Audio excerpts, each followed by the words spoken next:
નમસ્કાર, આપ જોઈ રહ્યા છો સ્પાર્ક ટુડે ન્યૂઝ। વડોદરા શહેરમાં નવરાત્રિનો આજે પહેલો દિવસ છે અને ખૂબ જ ઉત્સાહ સાથે ખેલૈયાઓ જ્યારે ગરબા રમવા માટે જઈ રહ્યા હોય તેવામાં વાત કરીશું વીએનએફ ગરબા ગ્રાઉન્ડની કે જ્યાં નો તિલક નો એન્ટ્રી જે ફરજિયાત કરવામાં આવ્યું છે। વીએનએફ ગરબા ગ્રાઉન્ડ પર આ ફરજિયાત કરવામાં આવ્યું છે તમામ ખેલૈયાઓ કે જે વડોદરા નવરાત્રિ ફેસ્ટિવલ ખાતે ગરબા રમવા માટે જતા હોય તે તમામે તિલક કરવું જરૂરી છે અને તમામ જે ખેલૈયાઓ છે તે તિલક કરીને પણ ગરબા ગ્રાઉન્ડ પર પહોંચી રહ્યા છે। નવરાત્રિનો આજે પહેલો દિવસ છે, ખેલૈયાઓમાં ખૂબ જ ઉત્સાહ જોવા મળી રહ્યો છે।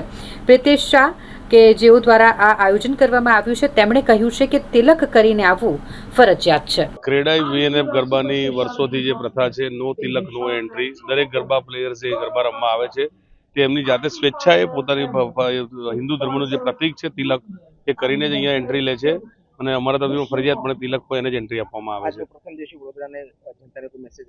આજનો પ્રથમ દિવસ છે, માં જગદંબાની આરાધના કરવા માટે દરેક વડોદરા વાસીઓને અમે આમંત્રણ આપીએ છીએ કે વહેલામાં વહેલી તકે આવે અને માં જગદંબાની આરાધના કરીએ।